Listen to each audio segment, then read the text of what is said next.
The debate on the liberalisation of the pension sector continues with myself and many others who have some money in NSSF concerned about, one, whether it is a better option for us to have other private players in the industry who will give us probably better options.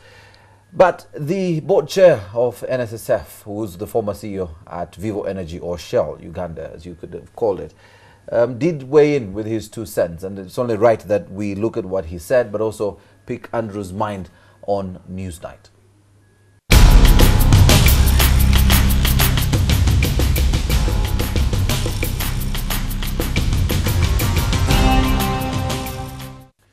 Welcome to Newsnight. Andrew Mwenda, the CEO of the Independent magazine, old man of the clan.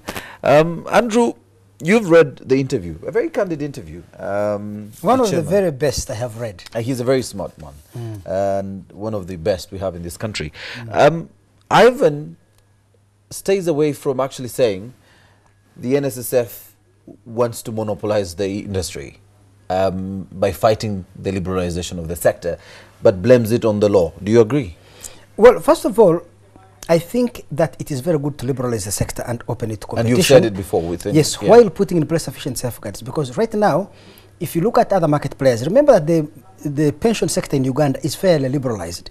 There are other players in the market, like Forbes. And if you look at these other private providers of the savings service, the benefit service, they pay a rate of return of about 23%. That is what Alexander Forbes paid last year to its savers. NSSF is celebrating they paid 12. That's almost half.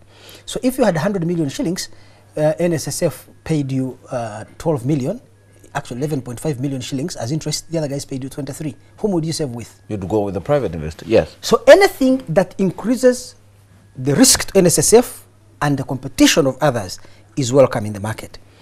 Now, you see, NSSF itself pays a low rate of return because, and as Ivan Ayonk, this is one of the most brilliant interviews. Both the person asking questions and the person answering them, the person answering questions was curious and had a clear understanding of what issues to raise. And the person answering is, I think, one of the smartest people I have read. Ivan, really impressed because he explains this is a fund. When they are going to invest, they are required to go through procedures that the Attorney General has to approve, the Minister of Finance has to approve, PPD has to approve, and you're going to make an investment. Their competitors, like Alexander Forbes, can make a decision just like that. In 10 seconds, a decision is made, invest in that. For them, the approval process takes 1 year. So it is very difficult, Maurice, if you're competing with me, and both of us are buying the same asset. Me, I can make a decision in 10 minutes. I can call my board in 1 hour, we have a decision. For you, you need 5 months. Will you ever compete? So if you want NSSF to be an effective player in the market and to increase returns to savers, you need to do 2 reforms on NSSF. 1, you must liberate it from government oversight. Let a regulator like Bank of Uganda or this pension sector regulatory authority or retirement benefits regulatory authority, let them be the ones to regulate it. The following people must be out of NSSF. A, the IGG. B, PPDA. 3, Parliament. 4, Uganda's press and talking shops, talking heads. Because we, the journalists of Uganda, are part and parcel of the problem of contributing to the destruction of our own value held as savings in NSSF. But the biggest concern is then how much control will we have as a government on such a huge sector where they're controlling 4.2 trillion Uganda shillings. How much control then do we have of savers' money? And we're not talking of many Ugandans because they're only dealing with the, they're employed in the private sector. And they're looking to joining the informal sector, plus also look at those who are even employing just under 5 or less people. How much control then does the government have on such, an organization that can actually run government at 4.2 trillion? Well, the question because you'd need laws to actually make sure they spend this money well. Why should government first have control? You see, government can have indirect control through a properly structured regulatory authority. You see, NSSF is not owned by the government of Uganda. It's owned by us people who save. Yes. Government of Uganda controls it. Now they have turned it into a government parastatal so that it runs under the government, the investment and procurement rules of government. Yes. That's dangerous. You see, government is not designed to be an entrepreneur, to do business. Government is designed to serve public goods and services. Because when government collects our taxes, we're supposed to have a say over those taxes. What the government does is it ensures that any process of spending of government money must involve 3 core elements. 1, there must be transparency. 2, there must be accountability. 3, there must be governmental or political oversight. But this is not a government institution. This is not government money. Why are they subjecting our money to government oversight? They can disband the NSSF and allow us to go to Alexander Forbes and other institutions and save our money from there. Now, let me tell you the difference. You see, in many countries of the world, governments do not control pensions or savings, what they call mutual funds. Government allows the private sector to play this role. This NSSF, you see, is like a bank. Don't you have your money in Korean Bank? Yes. When Korean Bank is going to give Independent Publications Limited a loan, Yes. Do they go to Parliament to seek approval? No. Do they go to the PPDA? No. But isn't your money held there? So, the difference between NSSF and a commercial bank is that the commercial bank holds this money as short-term funds because they are demand deposits. You can anytime come to collect your money. 2, you're not required by law to take your money there. But the principle that these are institutions that hold our money does not change.